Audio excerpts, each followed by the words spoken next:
विद्यार्थियों good evening. विद्यार्थियों आज हम पढ़ने वाले हैं इस स्लाइड के माध्यम से विद्यार्थियों सूचकों के बारे में। सूचक क्या होते हैं, एसिड बेस इंडिकेटर्स क्या कहलाते हैं, अर्थात अम्ल क्षारक सूचक क्या होते हैं। ठीक है, तो अम्ल क्षारक सूचक विद्यार्थियों एक ऐसे पदार्थ होते हैं जो किसी भी विलयन की प्रकृति बताते हैं, उसका नेचर बताते हैं। ये विलयन अम्लीय है या क्षारकीय है। ओके, तो हम इसकी परिभाषा यहाँ पर आपके लिए बोर्ड में लिख दिए हैं विद्यार्थियों कि कोई पदार्थ अम्लीय है अथवा क्षारकीय, इसका परीक्षण करने के लिए कुछ विशिष्ट प्रकार के पदार्थों का उपयोग किया जाता है, जिन्हें इंडिकेटर्स कहते हैं, एसिड बेस इंडिकेटर्स कहते हैं, अम्ल क्षार सूचक कहते हैं। ओके, अब इसके हमने यहाँ पे प्रकार लिखे हैं विद्यार्थियों। तो यह इनकी उपस्थिति के आधार पर, इनकी प्राप्ति स्थान के आधार पर इनके दो प्रकार हैं, प्राकृतिक सूचक और कृत्रिम सूचक। कृत्रिम सूचक को हम मानव निर्मित सूचक भी कहते हैं, artificial artificial acid base indicators भी कहते हैं। और प्राकृतिक सूचकों को क्या कहते हैं विद्यार्थियों, नेचुरल इंडिकेटर्स कहते हैं। ठीक है, तो आप तो जानते हैं विद्यार्थियों प्राकृतिक मतलब क्या, प्रकृति, हमारे आसपास का एनवायरनमेंट।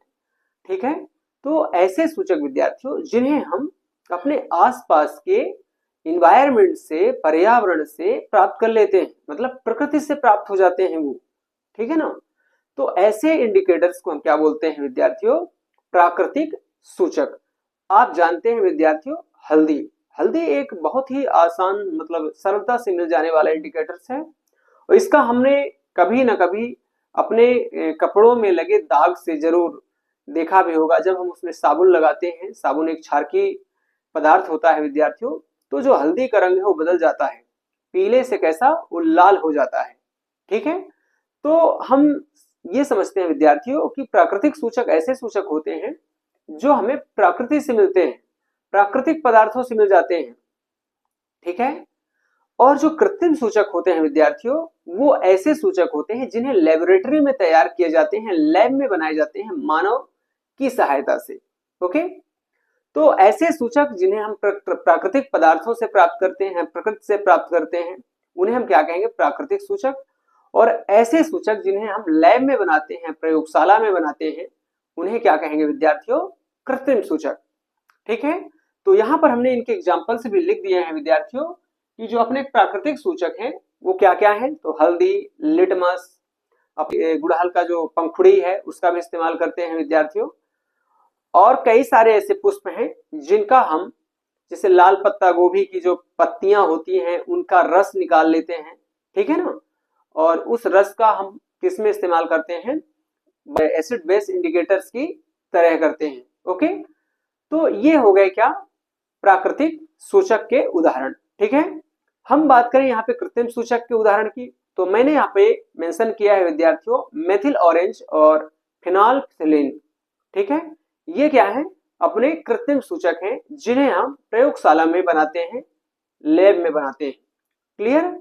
अब हम इस यहाँ पे कुछ गंधीय सूचक के बारे में और रंगीय सूचक के बारे में भी लिखे हैं, तो इन्हें हम कैसे डेराइव करें, कैसे हम इन्हें बांटे विद्यार्थियों, अलग करें इनके प्रकारों को। तो हमने यहाँ पे बताया है विद्यार्थियों कुछ ऐसे विशिष्ट पदार्थ होते हैं जो अम्लीय विलयन या क्षारीय विलयन में, या तो ये कहें कि अम्लीय माध्यम और क्षारीय माध्यम में अपने रंग और गंध में परिवर्तन के आधार पर विलयन की प्रकृति बताते हैं। या हम इस तरह से कह सकते हैं विद्यार्थियों, कुछ ऐसे विशिष्ट पदार्थ जो किसी पदार्थ में मिलाने पर उस विलयन में अपना रंग बदल करके, अपना गंध बदल करके उस विलयन की प्रकृति बता देते हैं कि विलयन अम्लीय है या क्षारीय है।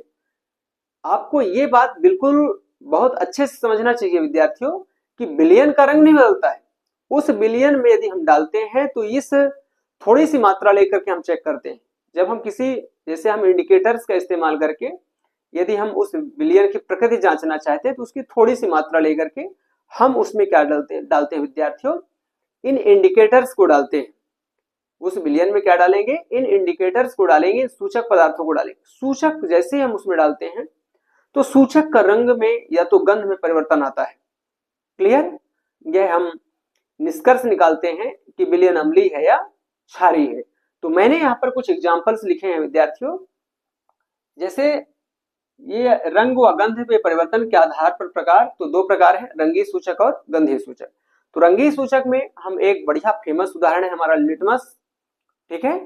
तो लिटमस कैसे विद्यार्थियों, नीला लिटमस और लाल लिटमस, और इसका हम एक नाम से याद रखते हैं, अनिल नाम से, कि आ से अम्ल, नी से नीला, ला से लाल। तो अम्ल क्या करता है, नीले लिटमस पत्र को विद्यार्थियों लाल कर देता है। बदला क्या, लिटमस का रंग बदला, लिटमस पत्र का रंग बदला। ओके, तो अम्ल में जैसे हम किसी पदार्थ है विद्यार्थियों, उसमें हम नीले लिटमस को डालते हैं, तो नीले लिटमस का रंग क्या हो जाता है, लाल हो जाता है। इससे हम यह बस निकालते हैं कि जो विलयन है विद्यार्थियों वो कैसा है, अम्लीय है। अब यदि हम उसी विलयन में एक दूसरा विलयन ले, उस दूसरे विलयन में हम लाल लिटमस को डालें, तो लाल लिटमस को डालने पर विद्यार्थियों लाल लिटमस पत्र का रंग कैसा हो जाता है, नीला हो जाता है। तो हम क्या कह देते हैं कि अमुक विलयन क्या है, क्षारीय है। क्लियर। इसी प्रकार हमने कुछ और भी एग्जांपल्स लिखे हैं, जैसे हल्दी।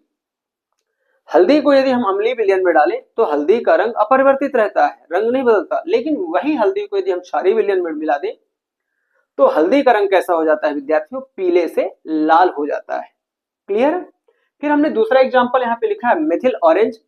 तो मेथिल ऑरेंज के बारे में हमने लिखा है विद्यार्थियों कि यदि हम इसे अम्लीय विलयन में मिलाते हैं तो मेथिल ऑरेंज का रंग क्या हो जाता है, लाल हो जाता है, और यदि क्षारीय विलयन में मिलाएं तो उसका रंग क्या हो जाएगा, पीला हो जाएगा। ओके। फिर हमने यहाँ पे फिनोल्फ्थालीन का उदाहरण लिखा है। तो ये क्षारीय विलयन में कैसा विद्यार्थियों, एक बात याद रखना, क्षारीय विलयन में गुलाबी और अम्लीय विलयन में रंगहीन, मतलब इसका रंग ही उड़ जाता है विद्यार्थियों। क्लियर। चलिए, इसी प्रकार हम यहाँ पे रंगीय सूचक को पढ़ने के बाद गंधीय सूचक को जान लेते हैं। गंधीय सूचक क्या होते हैं विद्यार्थियों, ऐसे सूचक या तो ऐसे पदार्थ जिन्हें हम अम्लीय माध्यम या क्षारीय माध्यम में मिलाते हैं तो इन सूचकों के गंध में परिवर्तन आता है। ठीक है। तो यहाँ पे मैंने कुछ गंधीय सूचकों के उदाहरण भी लिखे हैं, जैसे प्याज। तो यदि हम प्याज का रस विद्यार्थियों अम्लीय विलयन में मिलाते हैं तो जो प्याज का एक सल्फर वाली जो गंध होती है विद्यार्थियों वो और तेज हो जाती है। लेकिन यदि हम क्षारीय विलयन में मिलाएं या क्षारीय माध्यम में मिलाएं तो वहां पर जो प्याज का जो सैप है, प्याज का जो रस है विद्यार्थियों, उसकी जो गंध होती है वो कम हो जाती है या तो बिल्कुल भी नहीं रह पाती, मतलब गायब हो जाती है। लौंग के तेल की बात करें तो लौंग का तेल यदि हम अम्लीय विलयन में मिलाएं तो लौंग की जो गंध आती है विद्यार्थियों, ठीक है, वो गंध और अधिक हो जाएगी, बढ़ जाएगी। लेकिन यदि हम उसे क्षारीय विलयन में मिलाएं तो लौंग की जो गंध है, लौंग के तेल की जो गंध है वो कम हो जाएगी। ओके। तो इस तरह से मैंने यहाँ पर सूचकों के बारे में एक स्लाइड तैयार किया था विद्यार्थियों। तो ये जानकारी आपको, पहले तो एक काम करें, इसको आप अपनी कॉपी में नोट कर लें और एक स्क्रीनशॉट ले लें विद्यार्थियों। ठीक है।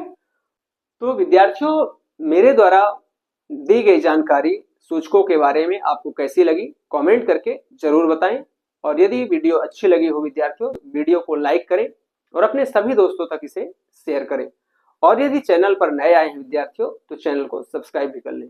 धन्यवाद।